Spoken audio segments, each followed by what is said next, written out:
The senses act disproportionately, and it is easy to feel like you are abandoning your body for hours. The jungle unites the power of our mind in an experience beyond the senses. Unexplainable drunkenness with this wine of the soul. The plant that has been prepared here today comes from a river called Mamo. According to the oral tradition, it was from that river from which the first plant concoction was prepared for the white man. It's strong in the amount of tryptamina, which is the active principle in this one, is apparently very high and concentrated. So with just half a glass, you find yourself really on a high level of mental potential. And I consider it to be very precise. So much so that if you hesitate just so much, you can be left out of normality and feel very bad, you know? Your attitude has to be well-centered, very well-centered. And there is an interesting wide range of vision. You focus on a certain object and move towards it. The shortest distance between 2 points is a straight line. The shortest distance is a straight line. The plant union opens a person's memory towards a new world, a world of joy, of harmony, of solidarity, of fraternity. It helps people in their search for all of this. That is the purpose of the plant. It gives us light, peace, and love. Light to enlighten the paths, so we know where we're headed. Peace, so people can look inside of themselves and feel good about themselves. Because a man at peace is capable of everything.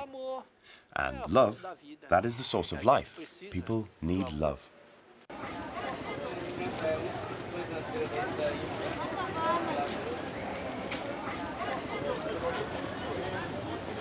Here at the Vero Peso market, the rainforest is also medicine, but in this case, of animal origin.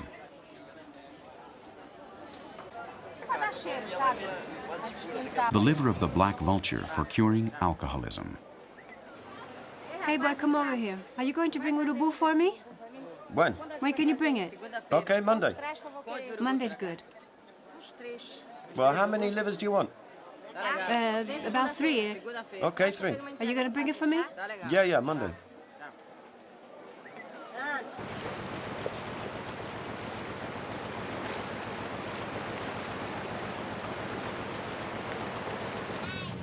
A healer, a specialist in exotic potions, has hired the best person to pick up this week's order. Oziel leaves Belém to search for a vulture liver that costs about $3. He travels for an hour and a half by boat to Barcarena, a small town where the black vulture is very common. Here it reproduces, and for Oziel, it is the perfect place to hunt. Like all hired assassins, this young man knows the best time and place to commit the crime. Although the black vultures camp where they like, Oziel knows that the street is not a good place to hunt for them. They are as smart as he is, and although it may not seem true, they escape the least suspicion. The town garbage dump is the perfect place for the crime. His brother Silas is waiting there with a vehicle and weapons. As the India of Mother Teresa, there are untouchables here too. This Brazil doesn't move to the rhythm of the samba, and the thousands of soccer fans are not seen around here either. We should be somewhere else, in another country, another planet. Pirouettes of human geography.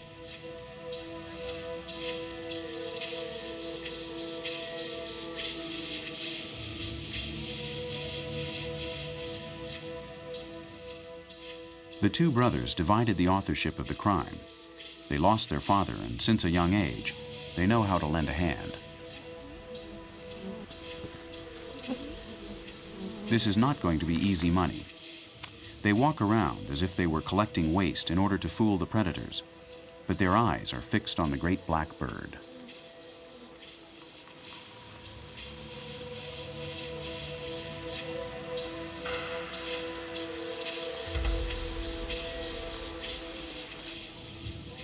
The rain is on their side. The black vultures don't fly as well with wet wings. Moreover, like everyone around here, they're hungry and pay more attention to their stomach than their lives.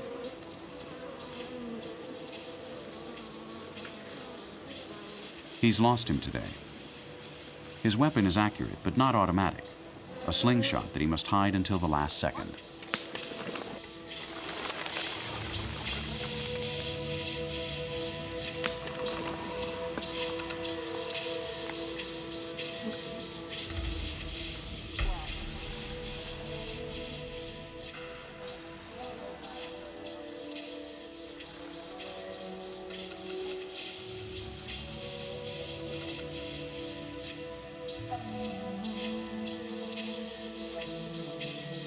It's not the first one they've killed. You can see their quartering skill. It won't be the last time either. You can see the hunger in their eyes.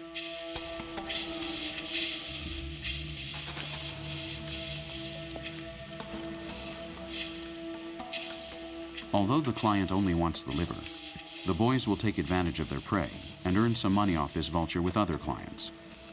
In the kingdom of the poor, everything cures and everything kills. This is how everything is in the most sordid suburb of the Amazon, far off the tourist paths. Thousands of people are living day to day in this hell.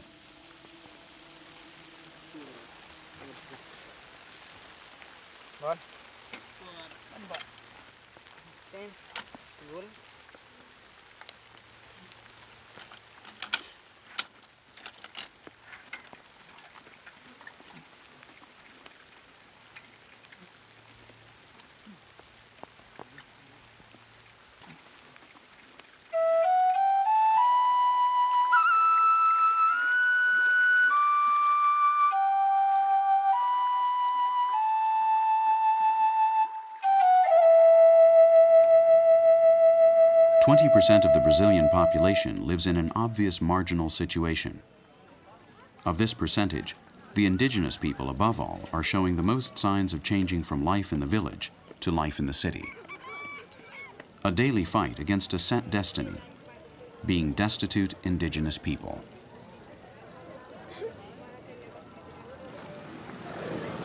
The Ticuna Indians left the rainforest decades ago, and today they walk on asphalt instead of mud.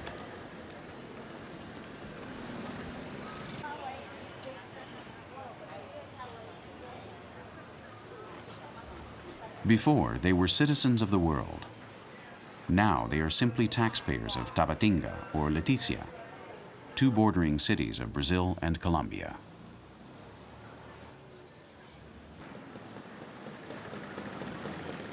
At first, these women seem to dominate the city, but they move in a group in order not to lose the spirit of the tribe. They have also assured us that they feel safer this way. Today, arts and crafts is their way of life.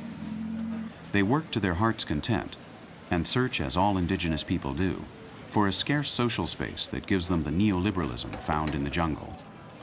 The wooden masks, which they used to honor their ancestors, are today what tourists want to buy at the shops.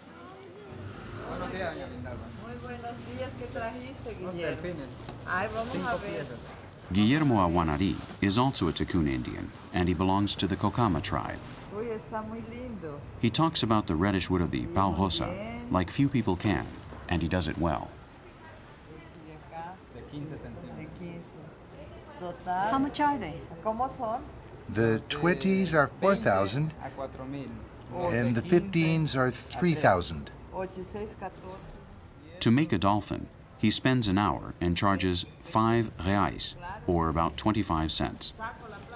He's indigenous and speaks perfect Spanish and Portuguese, and aside from his native language, he speaks Ticuna.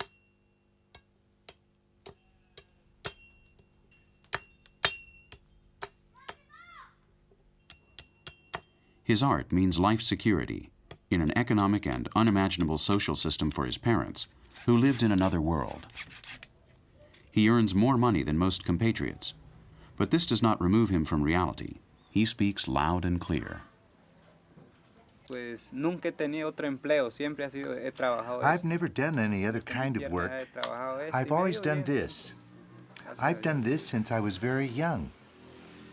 And things have always gone well for me, thank God, yes. Although it's not enough, no? But at least it's enough to keep food on the table.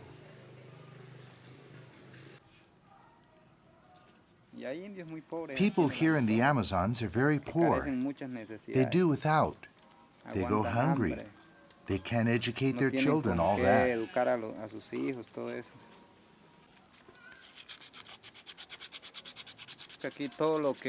Everything you need has to be bought with money. It has to be paid for. While down the river in those small villages, there are rivers.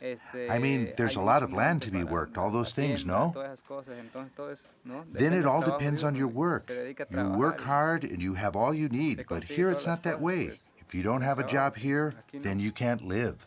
Acá el que no tiene trabajo, mejor dicho, no vive.